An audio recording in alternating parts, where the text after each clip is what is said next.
Imaginez ceci. Une nuit froide, vous êtes seul, le cœur serré, l'esprit hanté par des souvenirs qui étaient autrefois votre réalité. Une voix familière, un sourire qui éclairait vos journées. Et maintenant, il ne reste que le vide. Comment vivre avec cette absence? Comment cesser de s'accrocher à ce qui n'est plus? La philosophie taoïste nous invite à adopter une nouvelle perspective sur cette souffrance. Plutôt que de lutter contre la douleur, elle nous enseigne à nous harmoniser avec le flot naturel de la vie. Parce que tout ce qui vient finit par partir et résister ne fait qu'intensifier la souffrance.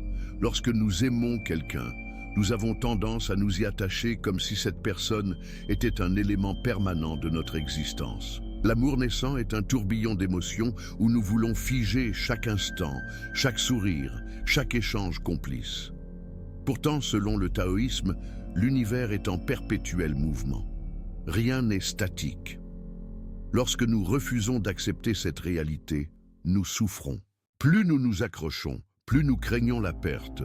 Et paradoxalement, cette peur elle-même peut mener à la destruction de ce que nous cherchons à protéger.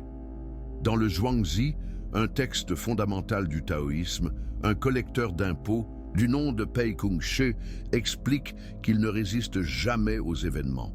Il accepte ce qui vient et laisse partir ce qui doit partir, et c'est ainsi qu'il obtient de meilleurs résultats. Appliquer ce principe à l'amour signifie comprendre que nous ne possédons personne. Aimer, c'est permettre à l'autre d'exister librement, et parfois, c'est aussi le laisser partir sans résistance. Un amour passionné peut s'effacer aussi vite qu'il est apparu. Et quand l'attirance disparaît, le lien s'affaiblit. Refuser cette vérité est source de souffrance. L'accepter permet de retrouver la paix intérieure. Le Tao enseigne que la douceur prévaut sur la rigidité. Ce qui est souple s'adapte, ce qui est rigide se brise. Partagez en commentaire. Avez-vous déjà ressenti cette douleur de l'attachement?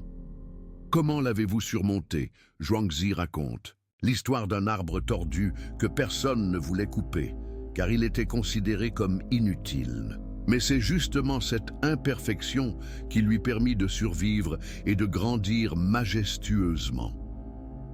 Le rejet que nous subissons peut être perçu de la même manière, une invitation à découvrir une autre voie, peut-être plus alignée avec notre véritable nature. Tout comme une blessure physique, un cœur brisé a besoin de temps pour guérir. Le Tao nous rappelle que nous ne pouvons pas forcer ce processus. Chercher des distractions ou refouler nos émotions ne fait que prolonger la douleur.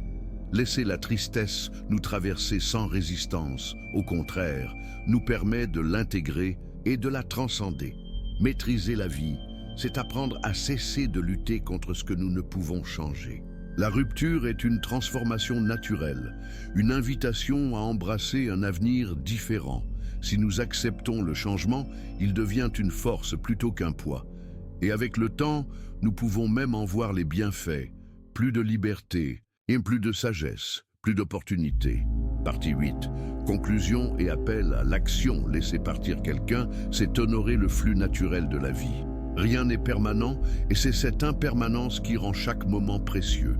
Alors, si vous traversez une rupture, rappelez-vous, ce n'est pas une fin, mais une évolution.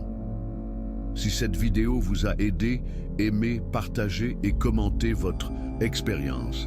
Ensemble, aidons ceux qui souffrent à trouver la paix.